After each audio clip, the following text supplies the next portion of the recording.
7:20 de la mañana le damos la bienvenida al señor Ricardo Cuenca, exministro de Educación. Muy buenos días, Mauricio, un gusto saludarlo.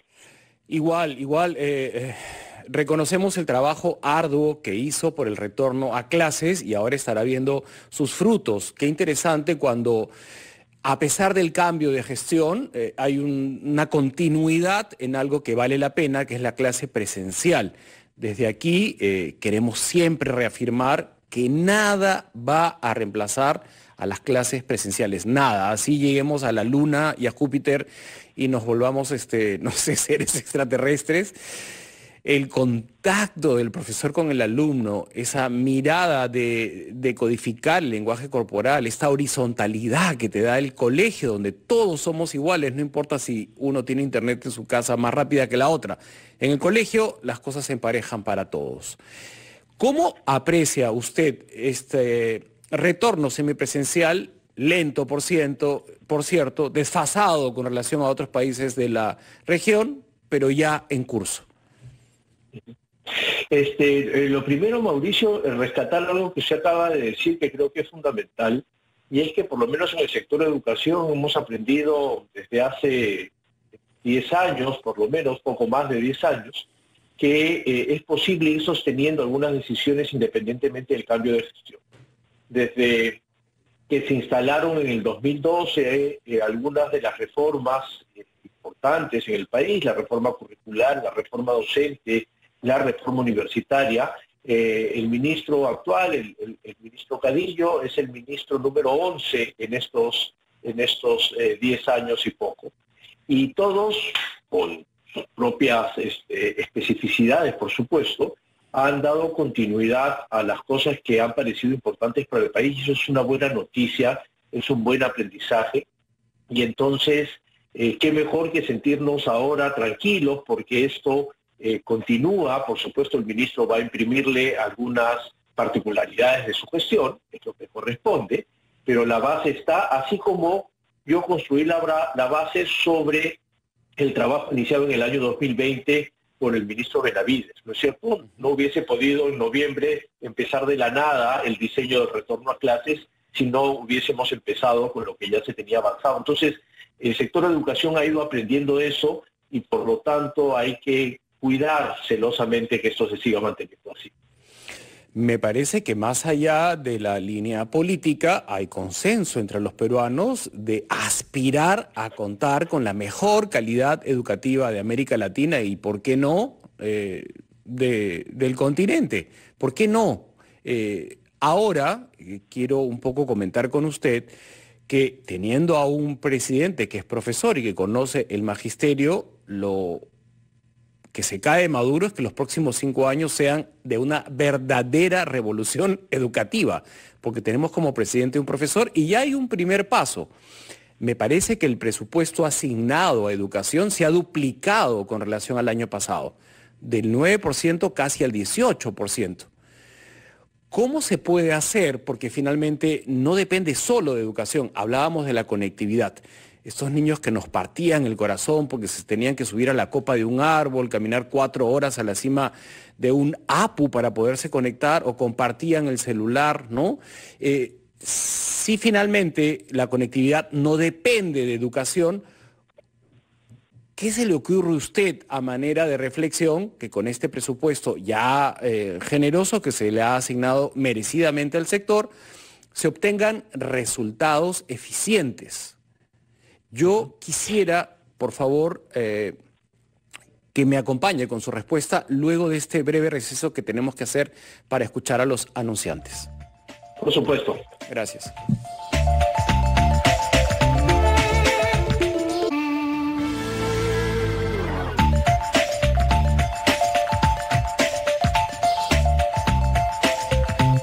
Muchísimas gracias al señor Ricardo Cuenca, exministro de Educación. Nos acompaña en Encendidos y le habíamos dejado planteada la siguiente pregunta. Se aumentó el presupuesto al sector educación. Tenemos muchas expectativas porque el máximo cargo en este momento lo ocupa un profesor y queremos ser un referente en América Latina y llegar a tener la mejor educación de la región. ¿Es posible esto? Siempre es posible, de lo contrario estaríamos renunciando a aquello que nos va a permitir ser un mejor país, quienes creemos que la educación es el vehículo para sostener el desarrollo, fortalecer la democracia. No podríamos empezar diciendo que no, ¿no es cierto? Al contrario. Y sí, con respecto al presupuesto, Mauricio, usted ha planteado dos cosas que son bien interesantes para poder explicarle a las personas qué sucede con el presupuesto. Nosotros, como nos correspondía en la gestión, dejamos escenarios para que la nueva gestión tome sus decisiones finales y luego presente al Congreso de la República para que en noviembre se apruebe el presupuesto público según las normas del país. Nosotros recibimos un presupuesto aprobado que estaba por 32.000 millones de soles. Tengo entendido que lo que se ha presentado es 35.000, es decir, ha habido un incremento de 3.000 millones de soles.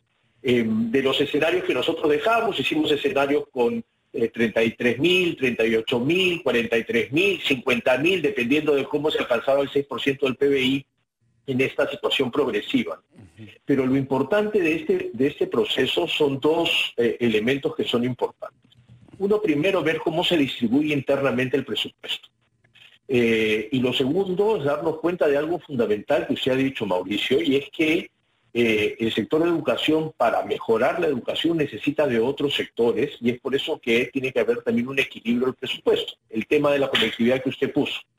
Si el sector de educación tuviese esto o más dinero, no puede ser utilizado, por ejemplo, para ampliar la conectividad de Internet. Porque eso es competencia del Ministerio de Transportes y Comunicaciones. Y por lo tanto, lo que necesitamos es también tener un presupuesto más elevado en el sector de transportes y comunicaciones para que nos pueda ayudar, porque lo que puede hacer educación siempre es muy pequeñito en conectividad respecto al sector correspondiente. ¿Qué quiero decir con esto? Que no solo se trata de tener más presupuesto en educación, se trata de redistribuir internamente el presupuesto de la mejor manera para hacerlo más eficiente, para hacerlo más justo, pero además saber que también necesitamos equilibrar con los presupuestos de otros sectores, porque ellos nos van a ayudar a que efectivamente esto pueda ser utilizado de mejor manera para cumplir este sueño compartido de tener una mejor educación y ser un referente en el país y en América Latina, sin duda. Vamos a imaginar que con este presupuesto y trabajando con otros sectores como el Ministerio de Transportes, subsanamos estas brechas de conectividad y también la infraestructura llega a ser óptima con los servicios impecables de agua y de aulas apropiadas y la carrera magisterial se vuelve súper atractiva. ¿Cómo vamos a manejar a un país tan fragmentado y conservador que siempre apela a un dogma, por ejemplo, para abordar el tema del enfoque de género? Tenemos a un presidente del Consejo de Ministros que ha dado evidencias de tener una posición machista, de ver a la mujer siempre subordinada a un hombre, y el mundo va en otro sentido.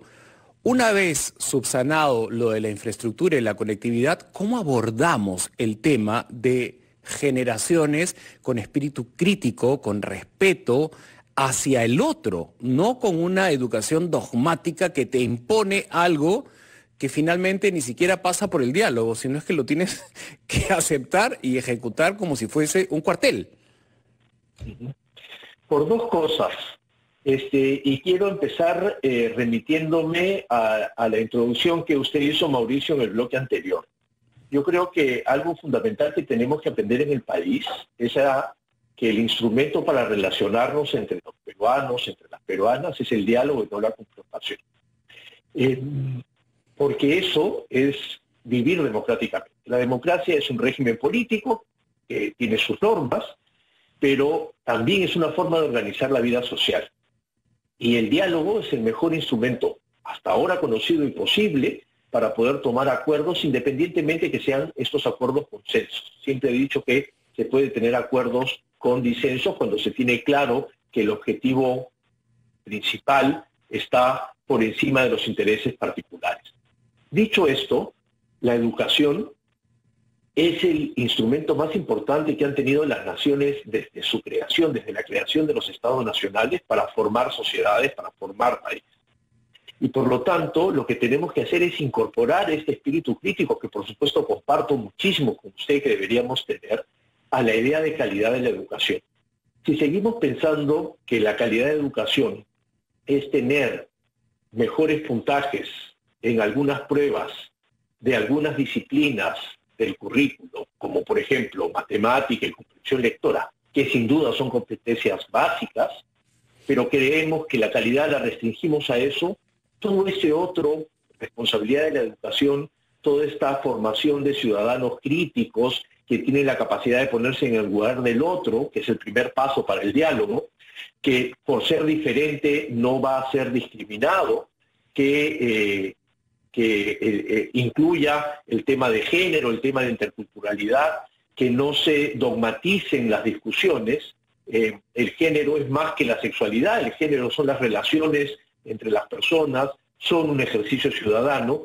Todo esto va a ser posible si en el sistema educativo, los padres de familia, los docentes, por supuesto los estudiantes, consideran que esto forma parte de esa calidad. Entonces, mejoramos en comprensión lectora, mejoramos en matemática, pero eso no significa que no mejoremos y atendamos todo este gran paquete de habilidades socioemocionales, formación ciudadana que necesitamos para desarrollar capacidad crítica.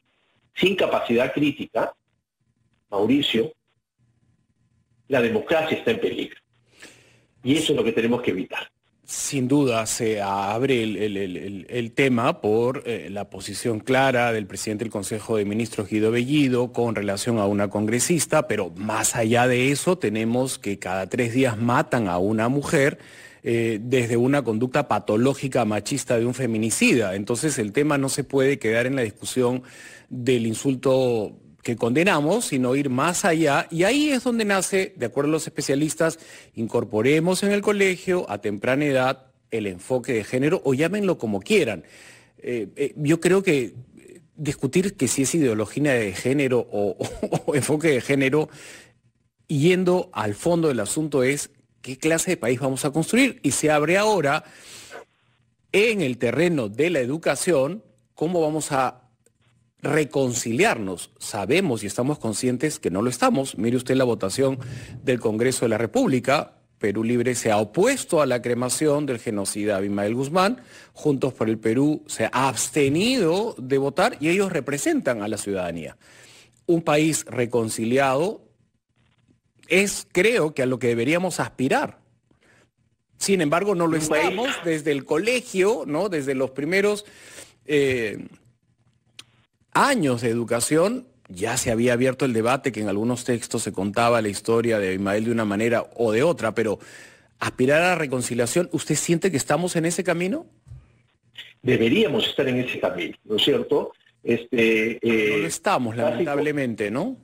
No lo estamos y debemos estar, y es por eso que es fundamental, Mauricio, que temas como el enfoque de género, como la historia reciente del país, tenga que ser incorporada en las clases, en la educación, venciendo todas las barreras que se tiene de momento, ¿cierto? Yo recordaba hace muy poco que en el año 2008 la congresista Cabanillas le interpone una demanda, o por lo menos un reclamo, al ex viceministro en ese momento, Idel Wexler, era el gobierno del APRA, porque los textos escolares hacían apología al terrorismo por usar el informe de la Comisión de la Verdad como fuente en los textos escolares. Se formó una comisión en el ministerio, de la cual yo fui parte, de personas invitadas para hacer un análisis, y bueno, nuestra conclusión fue que no sucedía eso, que habían unos temas pedagógicos que sí se habían que ajustar. ¿Por qué le cuento esta experiencia y esta anécdota, Mauricio?